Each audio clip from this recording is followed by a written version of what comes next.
Welcome to the Stories Are Soul Food podcast, presented by Cannonball Books, the kids' fiction imprint of Cannon Press. Met a ghost of a king on the road when I first fell. Fire burning to my knees I fell. Met a ghost of a king on the road. So this is episode 91 of SASF. Yeah. Welcome, everybody. I heard that episode 90 did not disappoint. That's the only feedback good. I've heard. Is Great. So we don't have anything to follow up on? Is there anything we need to Well, there follow up is, but I didn't actually want to talk about that yet. I thought we should. What do you want to talk about first? Let's talk about what you want to talk about, Brian.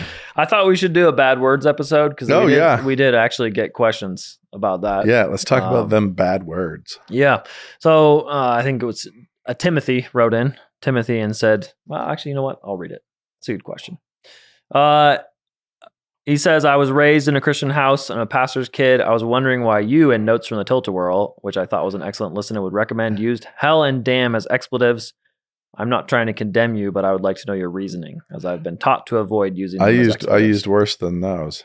Well, yeah. He said he may not understand the context for you using them, but that's the question. Are you due for some condemnation? I think we actually should probably run through. You have used worse than hell and damn. I have. Yeah.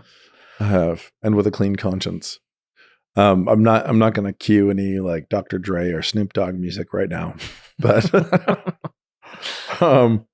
yeah, so I have a whole spiel about bad words I can do. Well, I think that's important because, I mean, it is a words podcast. I think this is a key. Timothy has a key misunderstanding of how words work. He does. He's a Platonist. But it's okay. Don't be. But that's actually beside the point. That's it tends to show up in places where people have this. It could be Aristotelian too. It doesn't have to be just Platonism, but they have a it's sense. Greek is what you're saying. Yeah, they have a truly. I'm turning my headphones around. Excuse me. Pardon. Because I can't wear my headphone on my left ear. I need the cord on that side. So basically, you have to distinguish between vulgarity and, which is not, I think, coarseness basically, but it's not the same as obscenity. Mm-hmm. Crude, coarseness, vulgarity, obscenity, and then profanity. So those are. Would curses be another one, another level?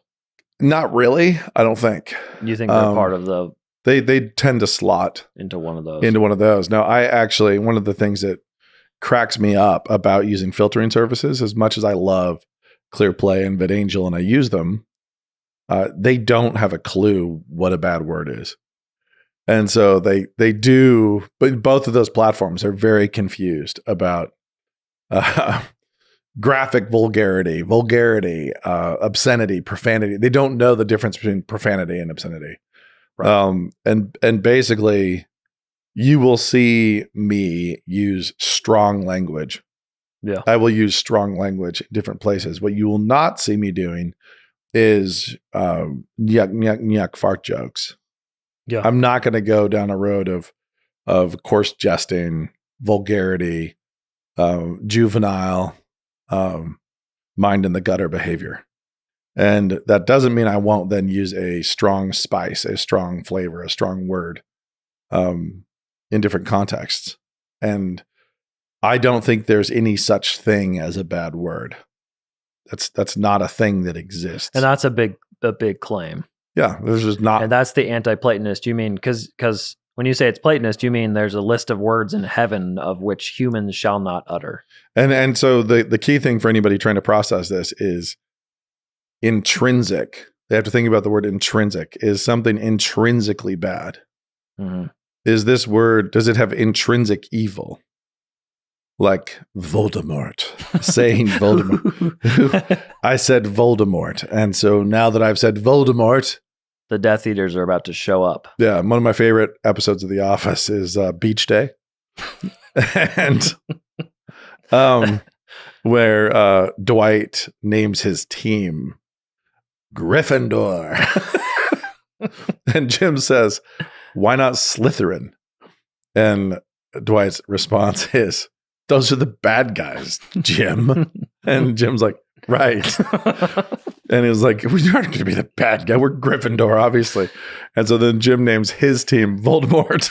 and Dwight freaks out that he's like, you can't say that. Like, don't have Voldemort be your team name. Anyway, just poking. But I love that. But there's this, Christians get into that same trap that this word has intrinsic evil. There's some kind of intrinsic evil. And I actually just think that evil in general, Christians think of evil as having, like, it's a black goo. Like there's a vat of it in some Platonic or Aristotelian world. There's this big cauldron of goo that is evil and it gets on things. And that's just not the case. So you have evil as an adjective. Like that's it. Right. Like evil, bad, adjectives. Yeah. So when I say there's no such thing as a bad word, I mean there's no such thing as a progression of noises in the air. There's no such thing as a progression of sound waves that carries with them intrinsic evil. But it's the same. You watch this happen over and over and over again. And an evil action. What is an evil action? Is an evil action an action in the world that actually participates in some of the black goo from that cauldron? Did some of the black goo of evil get onto it? It's like, no. An evil action is an action which displeases God. Yeah. An evil action is an action contrary to God's will, contrary to God's nature, contrary to God's pleasure. It displeases God. What makes it evil? The fact that it's contrary to God's personality and nature and will. That's what makes it evil. God is the measuring stick here. And so a thing is evil when it displeases God. A thing is evil when it runs contrary to his desire for your behavior. It's not evil when you get gunk on it from the vat of goo, over here. Gotcha. And then people say things like, how could God make evil? And when they say that, they mean the vat of goo. Mm-hmm. It's like, there is no vat of goo. There is not a thing just containing this essence of evil. Yeah, the world's not Manichaean with the good guys on this side, bad guys on that side. Vat of white and vat of black, vat of good and vat of bad. It's like, no, there is God, and he made the world, and he is holy and perfect and right, and things which imitate his nature and reveal his attributes are good. Those things which please him are good. Those things which displease him are bad. In that sense, you're in line with Augustine talking about evil as a deprivation or I'm not. I kick Augustine in the shin on this one. I think Augustine's a Greek joker, and you should know better. You think so? Yeah, no, he is, because he's making this exact mistake. Augustine is wildly intelligent and a great man who did many great things, but got a few big things wrong. One of them was women. He was very wrong on the subject of women.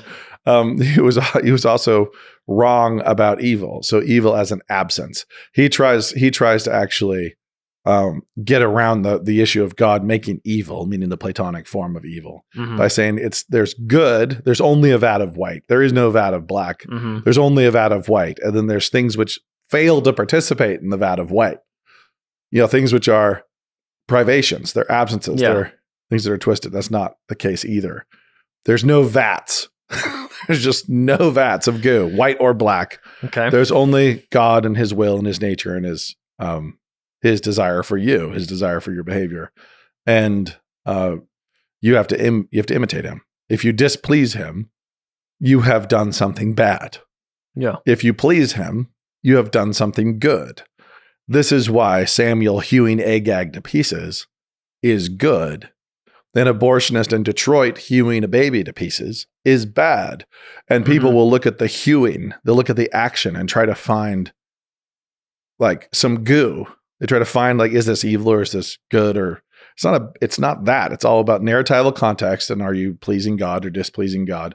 Are you acting in accordance with... As opposed to partaking in a particular Venn diagram? Is that what you're saying? Yeah, as opposed to like tapping into this keg of goodness or that keg of badness. And so in this way, you have words ultimately that are inappropriate or displease God. And because they're inappropriate in the narrative context in which you use them. Yeah. You failed to imitate him. You failed to image him. You actually ran contrary to his nature. You displeased him. Okay, so when you So listed, I could use the word carrot and displease God. And that I could use that in the wrong context at the wrong moment. I'm trying to think of one. It'd be very difficult, but I'm trying to think. Well, I mean, I think we know this with little kids. Like when a kid calls her, I've heard this story from a friend. When a kid calls her dad, you daddy dinosaur, because she's mad at him while she's being disciplined. Yeah. That's, as a wise parent says, she was using a bad word. She's using the worst thing she could come up with. The worst thing she could think of. But it's not a word that has black goo on it. It's ultimately about, in the narrative in which she's acting, she did something that was in defiance and against both the relationship she's supposed to have with her father, but she's also failing to imitate God himself. Yeah. And so if I jumped up in the middle of a wedding and just yelled, "Baby carrots," as loud as I could, like, okay, what have I just done? Like, I've defiled a moment. Yeah. And I defiled a moment. And are those words bad? It's like, no. I guess that would be a subset of profanity in that sense. You're taking something that should be a particular way. Yeah, that'd be like a subset, right? Because I'm not profaning something sacred, divine. Yeah, but it is supposed to be like a very sacred moment. It's a solemn moment. Mm-hmm. I'm profaning a solemn moment, and I'm doing it by making noises that. You could say it any other time and it would be fine. Okay, please pass the baby carrots, and it's fine. Yeah. And so I think that when we move into those words that we tend to think of as off the table always, I think it's a mistake to then start to think that those sound waves, that when I fill these bags of air in my chest and I pluck these flesh strings in my throat and I form my tongue in this way and I make the ripples in the air shaped this way, it's evil. Mm-hmm. Like, no, it's not. I could say those things and have it be totally appropriate. I can give you a context in which every word under the sun can be used appropriately. Okay, that seems like a big. I'm sure people are thinking, really? Have you 100%? The F word for Sure. example. Yeah. And I guess, can you kind of sketch out that situation? I mean, or a situation in which you'd evaluate the use of that word. Okay, so if you bounce into the life of the prophet Elijah, if you bounce into the life of the apostle Paul, if you bounce into these different situations, where you are in a place where somebody is justified in mutilating and incinerating human beings. Yeah. And then people are saying, but I can't imagine him being allowed to use those sound waves right there. Okay. I mean, it's like, whoa. You're like... So you're saying in the contextualization of he's Baal allowed worship, to take a life and send someone straight to hell. Yeah. He is in this moment, the narrative. Okay, Elijah with the troops coming up to him. And he's going to just, this is how this is going to go. The priests of Baal are about to be slaughtered, and he's going to slaughter these priests, or Samuel is going to cut Agag into pieces. And while he does, somebody hears him say something. That's a bad word, Samuel. That was bad. Don't you know those noises are naughty? It's like as another arm hits the ground. It's like he's dismembering someone in this moment. Now, I'm not saying that he should be cussing. Right. I'm just saying it's really, really funny to me when people get this wildly disproportionate inability to see things in narrative. If you have somebody who's reached a moment where he can cut someone into pieces, could he not cuss him out? Okay. So you're saying the violence of the words is in a category. It's a category. It's a category so much lesser to what's actually happening there. When Samuel hews Agag to pieces, he is doing God's will. Yeah. This is good. Contrary to the new atheist, contrary to everything else, Samuel's obeying God. He is subordinating his will to the will of God. He is obeying God. It is a good and holy action. Okay. When he shows up and hews Agag to pieces. Now, in that context, if he walked up and just cussed out Agag and made him feel very small, School moms and Sunday school teachers and everybody else would be like, Samuel, You should have gotten straight to the chopping. that was inappropriate. Yeah. Like you made some inappropriate noises with the flesh in your throat. And those ripples in the air, those were tacky. And like, oh, he can disembowel him right now, but he can't make these noises. So the violence of the language, like the violence of the language it's real. Like in narrative context and things like that, if we're dropping really strong language, it's not like I'm just cussing in my books. It's not like I'm just flinging words around because I think that is like inflation. Like I want to have my spices and I want to have my ghost pepper and my Carolina Reaper over there. And I don't want to use them every lunch. You don't use them every day. Yeah. No, I mean like this Even is every year. yeah. So when am I going to drop an F-bomb in one of my books? I don't know that I ever will. I don't expect to. I don't need to. I have yet to encounter a scene where it would be in any way helpful or necessary. But it's on the shelf. It's not on the shelf as something that is absolutely out of reach. Now, I would lean the other direction and say when I tell people that there's no such thing as bad words, I mean the intrinsic goo. Yeah. And it's another way of saying that any word could be bad. Like gotcha. So any word, rather than saying, "Hey, I can say whatever I want now." Yeah, as opposed to only those. Like I'm the one saying this, but you will never see a fart joke in one of my books. Yeah. It's like I don't want to entertain with coarseness. I don't want people to reach down. I want to elevate. So I'm not looking to demean or diminish. I want to inspire and elevate. And so why would I do that? Why would I go with coarse for, vulgarity? And we always talked about coarse jesting in our house. There's like no coarse jesting. Like God can and does all the time. Yeah. And there's times for us to just be like, that happened. Yeah.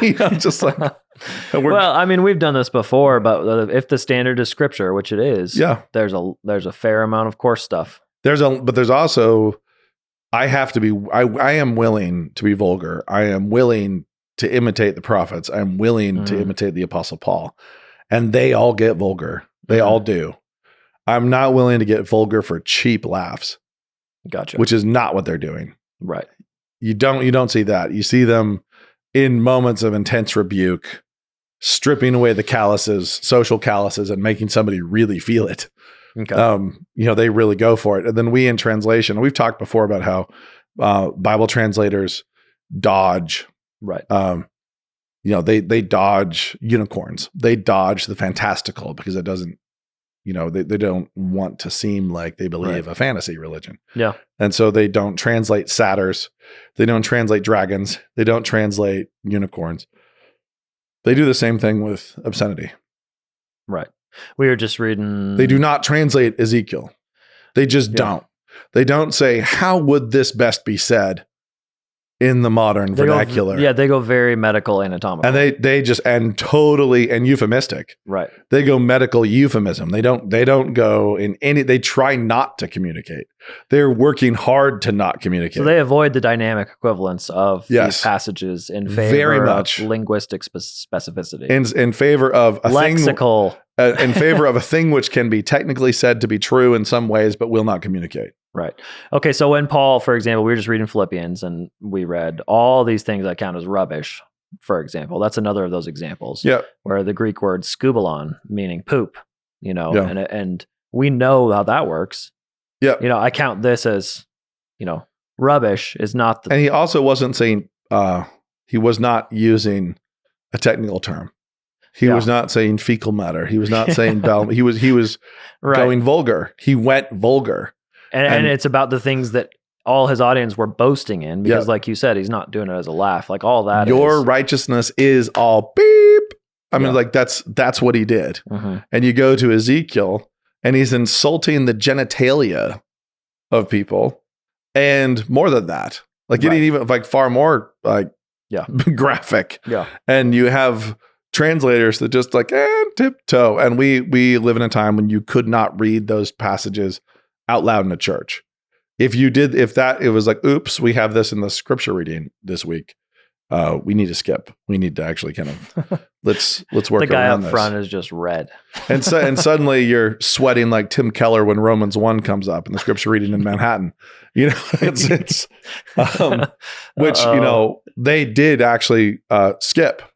So Did they really? Yeah, I had family in his church when that happened, and when they did the scripture reading in Romans 1, they just dodged. They did the Reader's Digest version. Uh-oh. And oopsie doopsie. And let me just say, he's not alone. Yeah. Pretty much everybody listening is in a church that would do that for some Bible passage. Yeah. I mean, so like, I'm not saying that to like really land on Keller. I'm saying that because that's representative of the way that American Christianity has functioned in relationship to vulgarity for a very long time. Yeah. I mean, it seems to be a pretty cultural thing, like Victorian London, covering the legs of tables and chairs. Yeah, even pianos can't have legs; they're too sultry. Right, and so they need to be wearing petticoats. Right. It was not ludicrous. taking care of the heart. Yeah, it was farcical, and yet at the time when in Victorian London they were covering piano legs with petticoats. I can't remember the exact numbers, but I actually I did read a demographic analysis of the number of prostitutes for every male in London between the ages of 10 and 80. And it was like, in order for that to be... Is it more than one per every male? Yeah. No, it was ludicrous. Like in order for the prostitution burden that was going in Victorian London at that time to continue to operate economically, like the level of visitation of those prostitutes was off the charts. So your whole point is that we would say that word is bad, and you're saying no, look at the situation that's bad. Always, and it would absolutely be appropriate. Just realize to condemn that. And the conservatives do this all the time with guns. You know, it's like there's no bad gun. The evil is not in the gun, right? The evil is in the man who picks the gun up. Right. The evil is not in the word. The evil is in how that word gets used and in which context. And so I am willing to say hell. I'm willing to say damn. I'm willing to say a lot worse than that. The reason why I limit myself in some of the middle grade books to those things is because I'm not looking to break the fishing line in terms of bringing everybody with me. I don't have an agenda of trying to get everybody to the spiciest ghost pepper and Carolina Reapers. I'm not trying to drag everybody there. And like I said, this is my position. If there's no such thing as an intrinsically bad word, results in the position that any word can be bad. Like language can be abused, and we abuse language all the time. And we also veer into inappropriateness by filtering and softening our speech far more frequently in the Christian church than going the other direction. Yeah. I mean, and so I could also, as a side note, use no bad words at all and absolutely speak in a filthy way. For sure. And so I could conjure up horrible imaginations. I could provoke terrible imagery. I could cause my readers and my listeners to stumble. I could just immediately go describe something and they could not unsee it. They could not unthink it. And it would be evil. Yeah. And you could go through every vocabulary word used and nothing would be inappropriate. Yeah. Because I can use metaphor and I can use all sorts of, I can just go. And that would be evil. It would be wrong. And it would not be, it would be inappropriate. It would be vulgar. It would be incorrect. It would be obscene. I could be totally obscene without using bad words. And I can be a truth teller.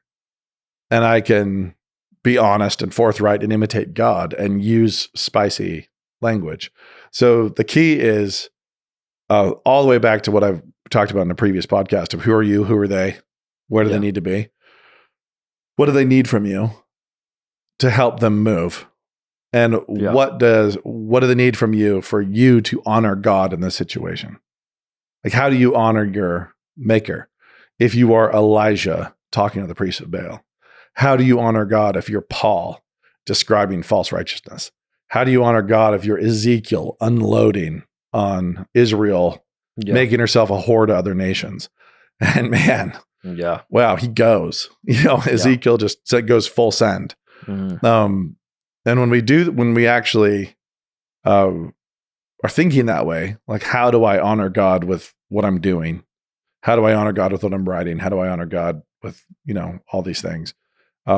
If you discover quickly that you don't need all the super strong language. Okay, so here's the question. In River Thief, by the way, I had a bunch of producers trying to explain to me why it was R, why we got back an R rating. And they said, among other things, they said it's probably because of all the F-bombs. And I was like, there aren't any. I mean, there's no language in this movie. And they were given the impression of a certain amount of realism. They just assumed it. You don't have to go there. You don't have to just bang the note. Mm-hmm. And they were absolutely shocked. And then I gave them the script, the actual breakdown of what was said. And they were profoundly stunned that a movie that was tamer in language than a Hallmark movie successfully had given them this impression. It's like you don't have to just cheaply grab the bad word and throw it in. And when you do, you frequently are just proving that you're trying to imitate the world more than you're trying to, you're abusing Christian liberty. So I think this like anything it's a Christian liberty issue. Does God say I can't have 2 whiskeys every night? Anywhere in Scripture? Clearly enumerating the ounce limit and the proof? Absolutely not. He gives you a general, be not drunk. And I would not hesitate to tell people they were being fools if they were doing that. And the same thing when I have my writer friends who were dumping language in. Well, the college creatives love to drop an F-bomb in because they feel like it's really real, especially Christian college creatives. Yeah. No, I need to be real. It's like, you need to be talented. You need to have skill. Savage. I like it. I mean, next time you read an unnecessary cuss. That's what you need to be. But then I'm the first to say, I will leave that on the shelf and not tell you that it's got a little taboo thing on it that says it's intrinsically evil and you may never use it. I reserve the right to use that. Mm-hmm. I have not yet encountered a time in my writing when I need to. Gotcha. So, I don't know. That's a very long answer, but there's just no intrinsic darkness. It's all about faithfully imitating God and being faithful in the narratival moments He gives you. You're a character here with a character across from you. How do you move them?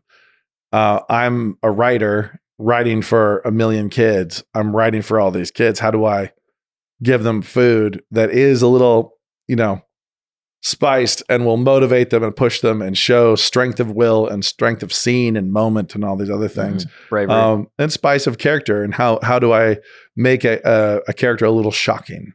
Yeah. How do I make that character a little like, woo, he's a little across the line or whatever. When I represent a character, I don't really have to go much past a damn to do that. It's like, that's pretty easy. At least especially in fiction, on the page. Do you think that, how do you approach a character using bad words? Like I remember bad words, a coach in one of your books, uses language that has surprised a mom, like one line. I think he said ass. Yeah. I think he calls boys weak. I can't remember exactly what it is. Yeah. I'm trying to is it candy-assed boys? No, it's something like, it's in Boys a Blur, and it's oh gosh, I should know what it is. Yeah, I should have come more this prepared. One is it's like Rots I think he says lazy ass, but it's it's that kind of a thing where it's like, okay, so here's a football coach yelling. Mm-hmm. Am I going to go full Hard Knocks? Yep, that's what it is. I found it. Fruit rots, wood rots, but lazy ass boys rot the fastest. Yep. Says Coach Mac. Yep. Yeah, it's true. Yeah, so that's, I can tell you if I was going with realism, he would be saying a lot more than that. I remember football coaches just spittle flecking me. You know, just that sensation of somebody coming down to your face mask and, you know, the just looking apoplectic and like they're going to stroke while the spittle's flying. And I know in that case, I actually have a weird trigger. It would like trigger me into like a yawn. Like when people really, really try to get me angry or that kind of, it makes me very sleepy. So it was a very weird thing. Like he couldn't get me fired up. He's trying to get me mad, you know, get out there, play angry, you know, that kind of thing. It's like, oh gosh. I need a nap. Just, I knew I was. So it didn't work. I once fell asleep in a locker room before a football game by the speaker tower that was playing AC/DC. Just fell asleep on the bench, you know, right by Thunderstruck. And it's just because and I've seen this in my kids too. There's like a genetic reaction to adrenaline. I know it's not unique to us. I've talked to a lot of athletes who have this, where as the adrenaline is peaking prior to competition, your body just kind of turns to jello and you get very yawny and you start taking in tons of oxygen and you just fall asleep. Mm-hmm. You feel super loose. Yeah. And the first time I just did the splits was on a football field before a game, coming out of that kind of looseness. And I went to stretch my hamstrings, and it was a front split, it's not a Chinese split. And I went to stretch and just dropped all the way to the grass and was just sitting there in the splits, just being like, what? Like, this is confusing. It's like, but that's that kind of looseness. But anyway, I'm very familiar with coaches trying to like get you mad and say bad words and, you know, all this kind of stuff. And so that is a piece of a lot. It's there. The character's real. The character's real. And I wanted to like basically put my toe in that water a little bit with that. Mm-hmm. Have him say something true. He's a coach with more wisdom than that. He's got more wisdom. He's not just an out of control personality. But welcome to the band of brothers. Like, this is where the boys are here to get toughened up. They're here to get refined. They're here to get roughed up and refined, and so turn into a little view as if you put a little dab of black in your book. Yeah, he took something with some evil on it and dropped it in. It's like, no, what's evil about that? And could I say gluteus maximus and it would be fine? Mm-hmm. Like the what is it about the referent? What is the issue? Well, they think they'd say the crudity of it. It's slightly crude, and you'd say, it is. It's a football scene. Yeah, it's a football coach, and I turned it up to as much as I thought a kid of that age should be able to handle and feel like they're glimpsing into something. Haven't you had that conversation with parents? Like, your kid needs to read this book because of that word. Yeah, I think I remember you telling that story. If your kid is too scared and terrified and really panicked to see the word ass in print, then you have you've destroyed them. Like, they're, because that's like a 13, 12-year-old who's it's horrible, scared to see. Yeah, and it means they're not reading scripture. It means they have no idea what's in the Bible. They have none. And they're going to have no immunity for anything that's in the world. Right, trying to pretend that that's crude, and they haven't. I mean, you only have to read Genesis before you get to stuff that's. Here's why I should confess something.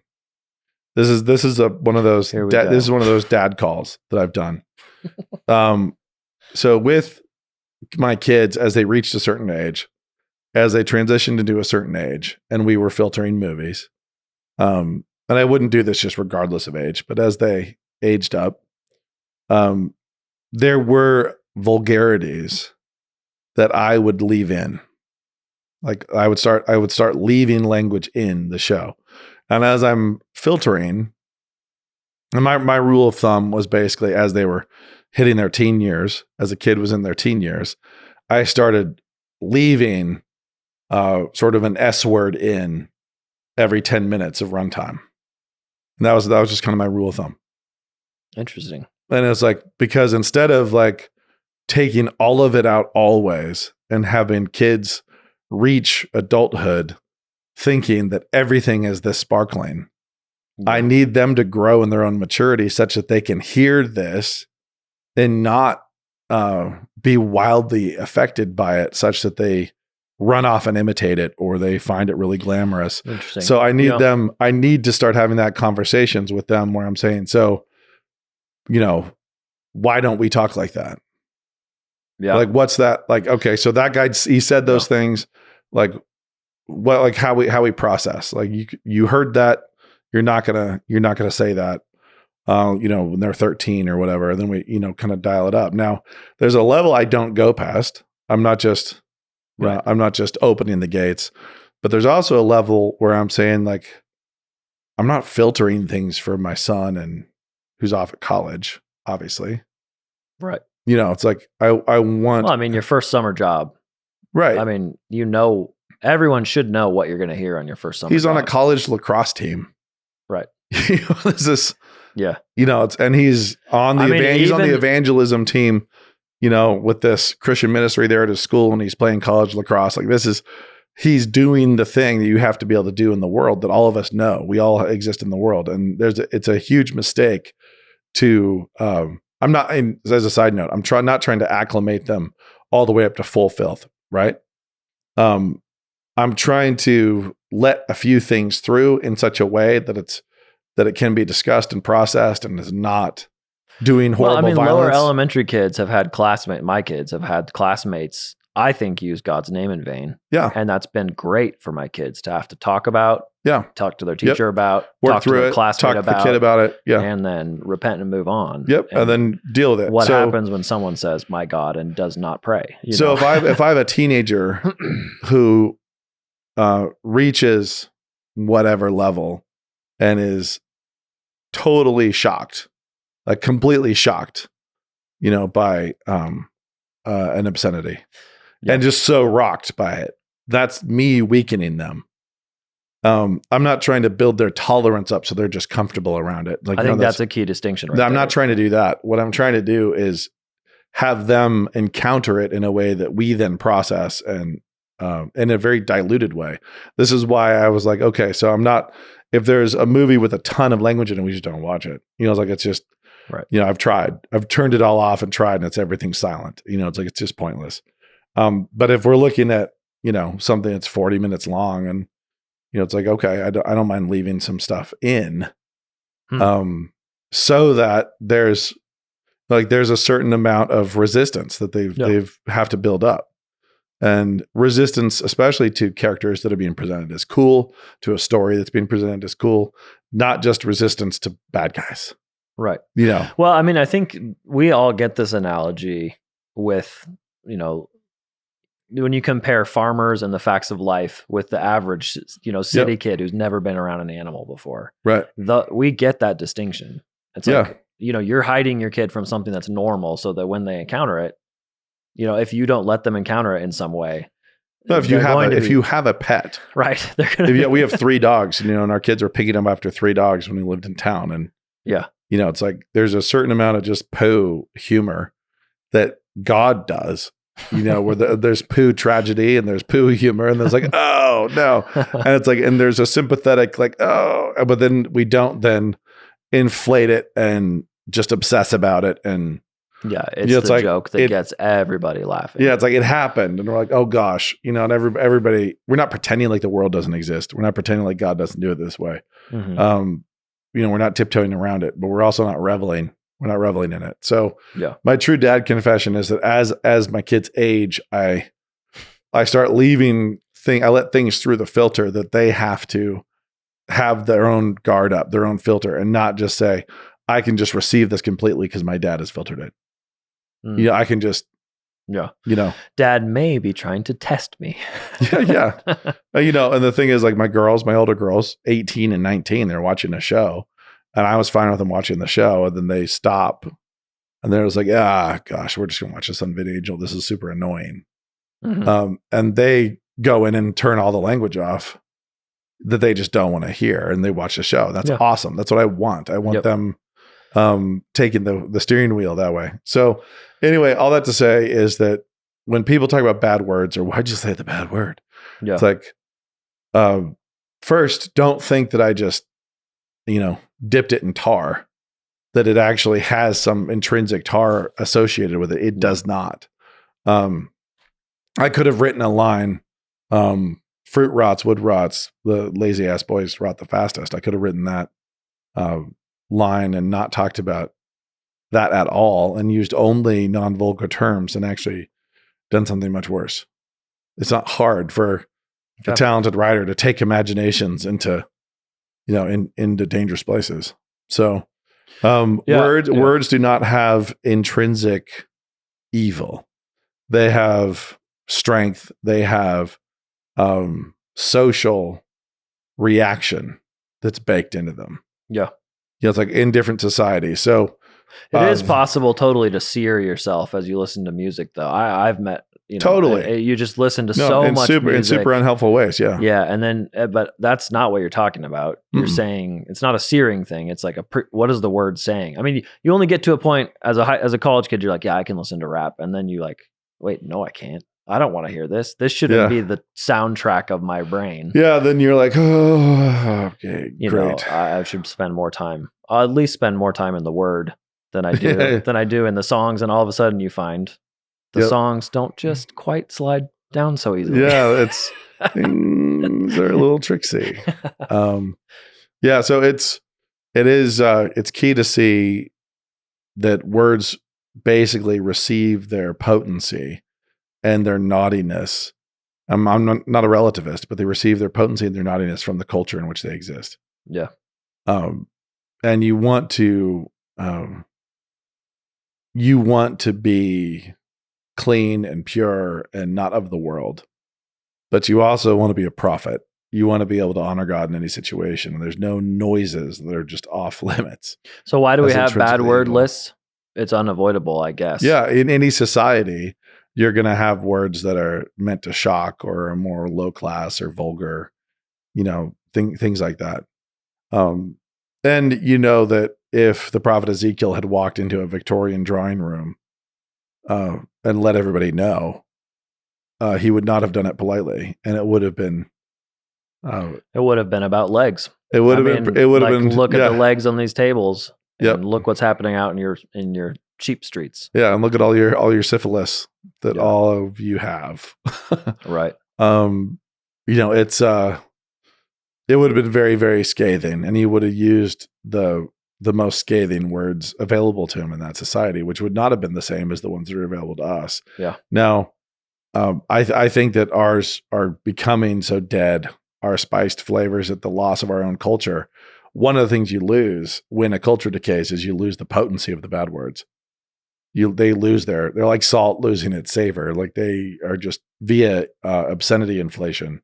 They're everywhere. And this is incidentally where words like suck and, screwed up. Yeah. Are meaningless now. And a housewife can say them in the church and it doesn't mean anything. Right. Suck used to be, even when I was growing up, a word that you didn't say. Yeah. And. Yep. And go back to our grandfathers, and it was real bad. Real bad. Yeah. And same thing with screwed up. Yeah. You say, man, I screwed this up. It was not, they would not separate that from the use of the F word. Like that would just be, almost equivalent. Yeah. And now culture's moved, and the intrinsic naughtiness of the word, because it doesn't have any intrinsic naughtiness. That was to make sure everyone was listening, to make sure everyone was paying attention. The intrinsic naughtiness of the word. If it had that intrinsicness, it would have moved. It would have just gone, and it would still be potent and bad and awful. And instead, it's been all watered down and become nothing. So that's the same thing's happening. And I have to say, the weird part is, because of the nature of our cultural decay, without a massive amount of revival, you can expect to hear your grandkids yelling the F-bomb, and it means nothing. There's the spot to end. Yeah, and it's, I hope not. Yeah, I mean, you're totally right. I hope that's not the case, but it's not to say because your grandkids will be awful. It's to say that, the inflation of the, of the use of obscenity. And it doesn't mean there won't be anything left. There will be other horrible things that people have come up with to say that'll be on the shelf. So that's a very long thing. We kind of just didn't even get to part 2 of proof. We can do that later, but it's what are bad words is a big topic. And so it ultimately comes down to context. And are you Yeah. successfully imitating God and honoring him and pleasing him with your speech? Yeah. It's a connotation, denotation, Yeah. distinction, not good list, bad list. Yep. Are you pleasing God with your speech? And that means you can, be really patronizingly using sweetie nice words towards somebody and displeasing God. And you can be dropping a bomb on someone and be pleasing God. So Wisdom is the difference. but know that if you're a young man and you think you're pleasing God with all the most potent words, all the maximum number of times, just bear in mind that you're a moron. So you're probably wrong. You're part of the problem. You're part of the problem, and you're probably wrong 99.9% of the time. Alrighty, There we go. That's been SASF 91. Naughty words. Wink, wink, nudge, nudge. Not as good as a wink to a blind bat. Say no more. Hi, it's Brian Cole here, wanting to let you know how you can support the Stories Are Soul Food podcast. You can do that by checking out Canon Plus. Head over to mycanonplus.com. Thanks for taking the time to listen to the SASF podcast. We'll hopefully be seeing you at mycanonplus.com. Make you